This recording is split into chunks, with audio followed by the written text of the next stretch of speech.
Hello, this is Pat Sherlock, and today I have Mike Jablonski, who is Director of Mortgage Lending for First Bank and previously was with BB&T and Head of Production. Thanks, Mike, for joining us today. I'm happy to be here, Pat. Yeah, Mike, I'd like to ask you some of your experience with assessment testing. I think one of the first questions right off the bat that we certainly get asked by companies is that they get very concerned about the manager in the field making an objective decision in the interviewing process. Is that something that you've experienced? Well, yes, and you make a really great point that everybody, I don't care how disciplined they are personally, everybody has biases, and folks will tend to interview based on more or less, and greater and smaller effect, those biases. Unless they're structured, unless you have your management team, your hiring managers who are looking for originators are structured in the process, the results will tend to be inconsistent, not only over time, but also over geography. Structure in the form of a structured set of maybe behavioral interview questions. Of course, the assessment comes into play, but you'll have, if leaders are left to their own devices, generally, and you still have some great leaders who do it right, but generally you have them who won't ask the right questions. The biases will come in. Results will be inconsistent, especially in markets where it's tough to find good candidates. Sometimes the bar is lowered, and you may be viewed as, these candidates may be viewed as, any candidate may be viewed as a good candidate in those cases, and they tend to be grateful that somebody responded. Those are kinds of the things that I've experienced in the past. And again, you have sales leaders that some have bought into the model, Pat, that the organization has given them, the sales model, the culture, if you will. And some haven't. Some may not believe that they have much to offer over and above the competition. And unless you're structured in how you approach it, they're going to tend to look for candidates that are nothing special because they have nothing special to offer.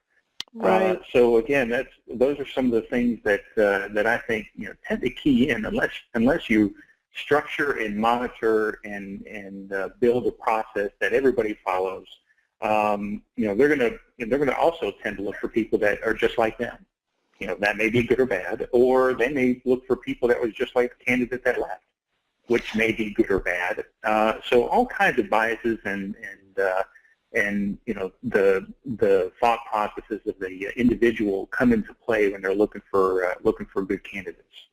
Right. I think, Mike, certainly what we see with companies is that it is this issue of a kind of erratic hiring process, and especially if the manager feels, an urgency to put a body in place, what ends up being thrown out the window is an objective analysis, which is part of the reason why. Exactly right. Right, which is part of the reason why we developed a pre-hire assessment. From your viewpoint, and I know you've been involved with our pre-hire assessment for a long time, was it difficult to get to the field manager to put something in place like that?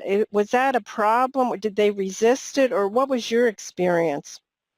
I think when I came on board, Pat, as the sales leader for the organization, I think they had already adopted at some level your assessment. So in all fairness to the gentleman who was working before me, he had done a pretty good job of getting it out there. I think what was a good exercise for me is the over the broad spectrum of understanding of what the results are telling them. I think some consistency and some clarification on your part really helped in that respect. And then, also there was a little less discipline that I would have liked around using the results to actually, as part of the overall hiring process. Some were using them, some weren't. Some were interpreting them differently. So we had to, come to a one way of using this that was consistent across the board, and we had to at some point come to a belief in some of our managers that the assessment was really telling them some very, very important information that they needed to pay attention to. Some of them you would hear the same type of things you hear all over the board, like, I know what my gut's telling me, this is a good person, I don't care what that assessment said. And all due respect to your assessment, Pat, that's going to be a manager, and that's kind of how they're how they're wired. So you have to go back to the assessment and say, well, listen, we have our behavior interview questions. Let's ask those, but there's questions on the assessment that may help you kind of get a better understanding of why they came out that way. And more often than not, we would have them come back and say, you know what, the second time around, I really wasn't that enthused, because they leveraged some of those questions. And even then, Pat, if you want them to go back and reassess, even though somebody didn't pass the assessment, I thought it was so important that we developed a process where we had the candidate interviewed by another hiring manager, just to make sure that we're being as objective as we possibly can be, because truly it's nothing against the original hiring manager, but the biases are there, and they feel it's a good hire even though the assessment is telling them something different. It's just a good next step to take, just to be sure. And I think the importance of the assessment was put on a really fine point when we actually had them, interview that second interview with another hiring manager, just to make sure we were accounting for the biases. So, Mike, when you look at it, and I know that you're very analytical and do a lot of analysis, what was the impact by having an assessment and a structured process? How did that translate into sales results, which is obviously the holy grail in the industry? Well, I mean, the assessment right off the bat is going to give you consistent new hires. You're going to have people. First of all, you want to make sure that they're good matches for your culture, and the assessment helps to that degree. And we use the assessment to kind of launch into a culture conversation, which really is very helpful to us. So you get a homogeneous team. You get folks that match the culture of the organization. And when you have folks that are alike and they're working together, they tend to form a team more quickly. Loyalty grows because you're hiring people just like us, and you're putting them through the ringer just like you put everybody else. They're feeling that, your high performers are feeling like you're being very careful about the hiring process, because, if you hire somebody that's not going to work out, it has the prospect, the possibility of damaging the reputation of the organization. And that's, whereas an originator may feel like, if you bring somebody into the organization or even into my market that is competing with me, I'm not so concerned about the fact that they're going to take their business. They're more concerned about the fact that they're going to mess it up for them based on how they behave. So the assessment helps in getting the perception, and the reality of it, of course, is that we have a homogeneous team. We're looking for very good people. It's what makes an organization different or special. So with all of those things together, you get folks who are motivated. They're together. They're alike. They're going to get more sales. Even in the low points of the refinance events, we were getting 5, 6, 7 loans a month per originator. And what really helps us is on the turnover side, Pat. You can't beat in the industry where you have 15% turnover of all of your originators, no matter what reason. We looked very closely at that to make sure that we assess turnover from a reality perspective. And it was important to us because, at the organization, it was important to the organization that loyalty could be a big factor. So it really helped us in all of those respects. Right. They were actually great points. And one of the things that we find, Mike, and I'm curious to see your experience, is that top producers actually like the fact that a company has a standard and doesn't just hire anybody. Because as we well know, really where the assessment comes in, it addresses and identifies who's going to be your bottom third. And those people take resources away from you. So from a top producer's standpoint, they seem to be very much, behind and positive towards having standards, much more so than the underperformers. Was that your experience? Absolutely, but what you also have to do, the assessment is really the beginning of a process. Right. If you're going to assess, first of all, it's only part of the hiring process. It's not the beginning and the end. It's only part of it, and I'm sure you would agree to that too. Yes. But the other piece of that is it's also the beginning of an overall assessment culture, an accountability culture. If it is the only thing that you're assessing originators on, and everything else, you're not measuring, how many calls, or you're putting in disciplines about calling or prospecting or applications or originations or closings or sales calls, then why assess in the first place? And the higher performers like the idea that the assessment was just the beginning of an accountability, whereas you put in, in a culture like that, we put in things like minimum standards for performance, and they know that the minimum standards, and that's something you talk about during the hiring process to the candidate, letting them know what right off the bat what the minimum standards are, and how to reach them, and how they're going to be managed and led. And then they'll begin to realize that the assessment itself is just simply the beginning of an overall accountability and assessment culture. Right. So when you have that type of structure built into assessments and ratings for originators, top producers like that, because they know that the low performers, if you have a good disciplined performance management process, the low performers are not going to stick around for long, or they're going to be coached well to get up to performance. And again, back to the quality of the originator and the team that they're on, they're feeling better about the company itself wanting to augment their sales staff with good quality originators just like them. Well, I think, Mike, you hit on a lot of points that I think are really important. Certainly, the assessment should be used as a screening vehicle, so you are not spending time with individuals that have been identified to have less than a 50% chance to be successful. But the rest of the process still needs to happen. You still need to see, does that person match culturally, and does that person match from a sales process standpoint? So I would be the first to say it is the beginning of the process. It just organizes so the manager isn't wasting time with an individual that has a talent issue, because certainly if there's a talent issue and they might match culturally and process-wise, you still have a talent problem. So it really is just giving you a green light to investigate more about the person, but taking away those that have less than a 50% chance. So Mike, from your viewpoint, assessment testing, how did it help your organization just by organizing, and what other benefits did you actually see from it? Well, like I said, homogeneous team, it really helped the culture conversation. It was a good match for the behavioral interview process that was adopted by the organization as well. So, it complemented that to a great degree. I will say too, Pat, that the very idea that you have an assessment actually weeds out candidates at the front end of the process. They self-select. I mean, it was very funny is when you say, okay, we'd love to talk to you, but we want you to take a pre-hire assessment just so we have some basis to have a good conversation. And believe it or not, for some people, that's just too much work. So they opt out right then, which is, probably tells you, volumes about what kind of candidate they would have been if they moved on.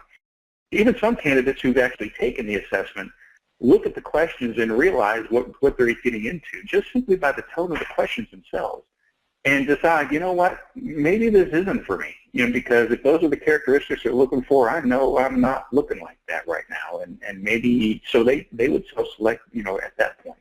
So that helps us, again, from an organizational standpoint, from a flow of conversation, not only in the behavior interview about what your skills are and what your talent is, but also, how much of a good match you are for the culture, but also it follows, the file of the candidate through the process. That assessment is in there along with notes from the hiring manager. But again, the behavior interview process doesn't stop with one interview. You want to talk to people like, an underwriter or a processor, or maybe even somebody if it's affiliated with a bank and they're going to be working in a branch, somebody at the branch too, because you want more than one opinion. You want more than one perspective. And again, this kind of nullifies the individual biases in the process. That assessment, if they have that in the file and it follows the candidate, they're using it and picking different things that they're going to look at to talk to the candidate about as well. Great points. And I guess really just for the last thing that I'd like to ask, for someone that's looking at using assessments, what would be the one thing that you would say that becomes important, that should be important for them when they install this type of process? You have to, it can't be one person's passion. By the way, we're using, if you introduce assessments one day and here you have it, It's got to get buy-in to the whole organization, including, up to and including the hiring managers that are going to be using it. And it has to be introduced in a non-threatening way. It's not that we don't trust you to hire good people. It's just that what we found is that empirical evidence helps us orient ourselves to better candidates quicker. And you use it as a way to augment what they already know. You absolutely have to get executive management on board because, unfortunately, there are folks out there who think we're doing just fine with winging it. And I will tell you, Pat, that most organizations are not doing fine by just winging it. And all you have to do is look at turnover rates in order to understand that. So you've got to get down to the issue that, we can do better. We're not going to accept the industry average of X% of turnover. We can be better than that, and we can be more disciplined about our process.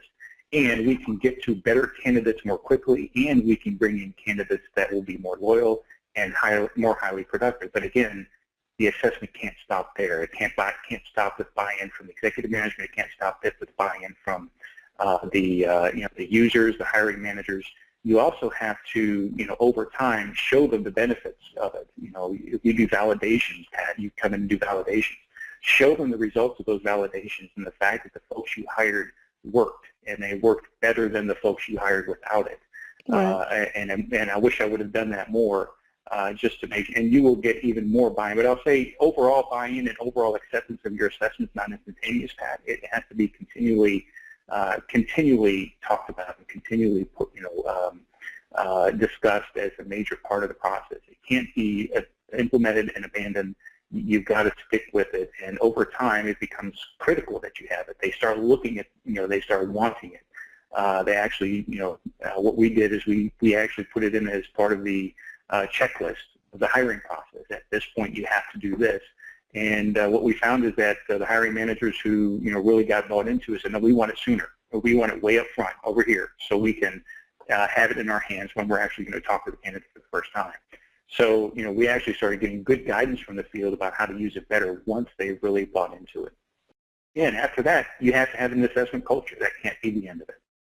Right. And certainly one of the things that we've done over the years, I would come down and review the results with you. I do agree with you completely that this is a constant reselling within an organization about why this works and how it works. And that's part of being able to do a variety of different validation studies, which we commit to doing essentially every couple of years. So I agree with you that it is an effort that you just don't put it in and then it just runs by itself. And that's part of why, we give training on it. We are always revalidating it. All the things that get new managers that might be joining you to buy into it also, because they may not have been part of that original effort that was put in place. So you hit all great points. And I certainly just want to ask one last question. Anything else that you would like to kind of add? Well, and I'll just say that working with you, Pat, has been a joy in that whole process. You're a wealth of knowledge, and I appreciate the support, and even as a sales leader, the coaching you've given me over time. And again, I would say one of the technical things that really needs to be a part of this process of adapting an assessment is involving your HR team. Because they're going to want to know what it is, why it is, and most of all, Pat, they're going to want you to use it every time. They're going to want consistent usage, and they're going to want to know that you're actually using it for the purpose intended. You're actually using it in the interview process, especially if they've introduced, or the bank, the organization that you work with has introduced, is using a more behavioral interview process. And again, I can't emphasize enough, you have to assess your culture as an organization. The assessment is good, it works, but you have to leverage the culture of your organization and lead into why the assessment matches the culture of your organization. It matches because this is good, and this is not an aberration. This matches perfectly with who we are, what we do, and how we do it as an organization. And again, it should really call attention to, are we really a continually assessing and coaching organization in the first place? I mean, An assessing organization, and again, I can't emphasize this enough, an assessing organization or an accountability organization should also be a coaching organization. And if you don't coach to improve performance, why assess the performance in the first place? You know, why have an assessment on the front end and that's the last time you do any kind of real assessment? It really should call attention to, you know, extending that culture, that idea of constantly holding accountabilities and accountabilities that demand that you coach them. Otherwise, you know, it's not fair to hold them to accountabilities. It's very important to have that all as one piece. It takes time to build. It's something that is very, very important for the long term, and I think the assessment is a huge part of that. Well, thanks, Mike. I certainly appreciate all your comments today, and certainly I appreciate all your pertinent comments about what it takes to make a successful origination business, and I think that they're all excellent points. So thanks for joining us today. It's been my pleasure, Pat. Thank you for having me on.